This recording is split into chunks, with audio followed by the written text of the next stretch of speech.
Tyler with Bear Family Farms. This is the reality of owning livestock and also raising any kind of animal and just being a responsible owner in any way.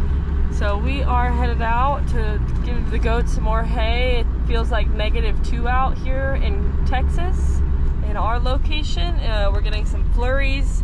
We're checking on everyone, making sure they're staying warm, and also providing plenty of forage, which is extremely important in this type of weather because the rumen is their internal furnace. So giving good quality hay and things like that will go a very long ways. Of course, with this kind of weather, you want windbreaks.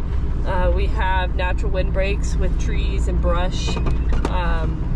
If you can't provide that and you do not have lean-tos, you can provide them an open trailer that is not open on the walls. As long as it has bottom side walls, it'll provide enough, and the animals will get in there and try and get away from that wind. So that's the main thing.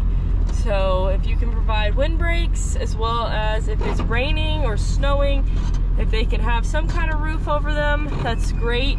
But if not, the main thing is to watch for is snow piling on the back of the animal, because as long as there's snow on the back, that means they are properly insulated. Now if you see a soaking wet animal that's shivering and obviously hypothermic, that means they are not retaining their body heat.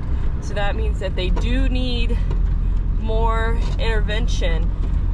So that snow on their back is not something to be concerned about. That's actually what you want to see. So here we are, we're giving out some coastal bales as well as some square bales, and we will give some alfalfa pellets to help keep that rumen hot and help keep them warm. But this is the reality, folks, and as much as it sucks, it's something you gotta do and be prepared for. We've already winterized and we're just throwing out extra hay just to be sure that we are ready. That's just the main thing, is being ready for this and knowing what's gonna come. And so thankfully, you know, if you have a tractor and you can move hay, move round bales, then that's awesome. But if not, then square bales are your best friend. You want to give a high quality hay, so that way you have plenty of different things for them to eat. That's why we give alfalfa as well as coastal. Sometimes we give a red top or sorghum mix. So that's what we feed. And so now we see Nick here opening the gate, and we're gonna go feed some of these guys. We got a big herd of girls over here, as well as our Billy herd over here. We're about to go give some alfalfa and hay to. So what's going on, y'all? It's Nick with Bear Family Farms. It is Thursday, December, let's see, 22nd. The winter storm, I guess, came early. We're not expecting this cold of temperatures this early. It's about 11-12 degrees outside with the wind chill. It's down to -7 at the moment, and we're only 11 o'clock in the morning. So it's going to be a brutal next couple days for these girls. We thought we'd get something in their rumen, some good green grass. We supplemented with some alfalfa pellets, which is this here. It's just a 3/8 alfalfa pellets. So they'll have a little bit in their stomach for the afternoon and cold night. I'm gonna try and make this video pretty quick. I'm using my new GoPro. I'm not sure how well it's gonna hold up in the cold, but I just wanted to show you guys. We ended up getting some precipitation, it looks like. We got some flurries, snow, sleet, ice mix starting to fall. So we're hoping that stops soon. It was supposed to stop about 9 o'clock this morning, is what the Weather Channel said, but it hasn't stopped. But these girls, they're not, when we brought them up, we called them up here, they weren't shivering, so they're not super cold. Some of them are shivering now because they left their little bedding area, but we just wanted to make sure we got eyes on them for today. We brought them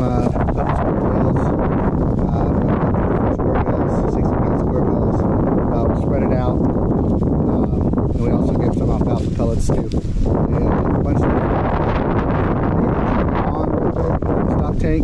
make sure it's not frozen over. Brought a shovel. One of the dogs is ripping that up. Haas. Hey. Toy.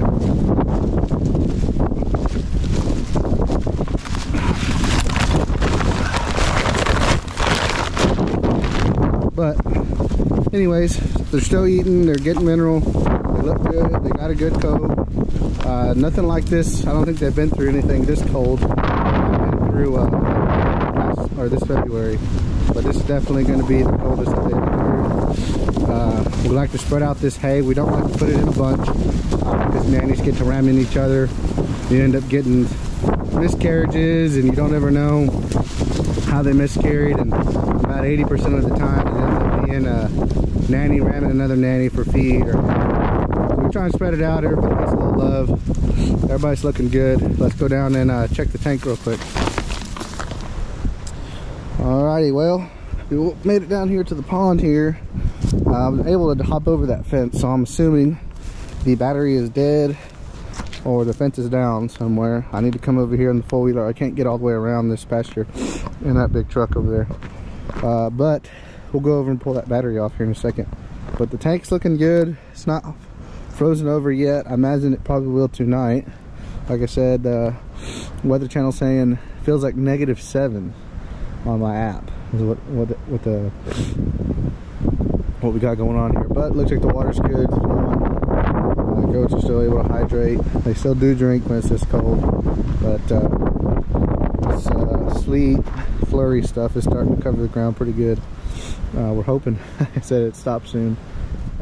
Came over here to check on the charger, and it was on its side and facing the ground, so the wind must have knocked it over last night. That is exposed there, so that's not good. It does sound like it's still popping. It actually is still on. When I try to hop back over it outside by the tank, it did shock me. Not too hard, so it's pretty weak. But we're gonna go ahead and leave it on here, and hopefully it stays hot. We take another battery back to the house, keep it hot and charged on the charger in case we need to switch it out. I'm just going to put that on there like that. I don't really like doing it like that because sometimes the goats will come and lay on it, but it's the best solution right now with the way the wind's blowing. The dogs followed me back up here. Beth is over there, and still got some flurries falling, so we'll keep y'all posted how it's going. Tomorrow it's supposed to be even colder, but I might make this two-part video. The other half I'll film tomorrow. If I don't, then I'll just make this one a short video.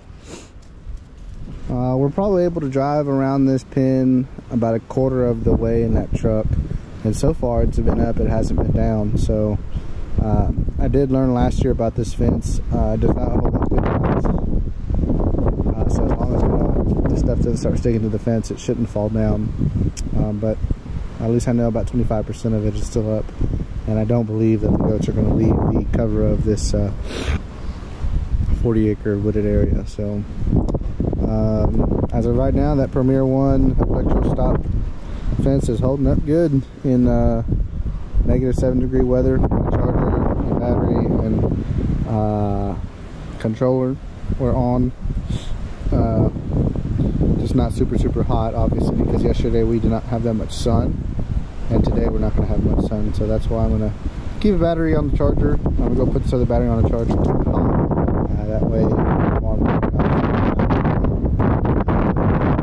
have a fresh battery, because that one will probably be dead if the sun doesn't come out, and it's not supposed to. But so far so good. Fence is still up.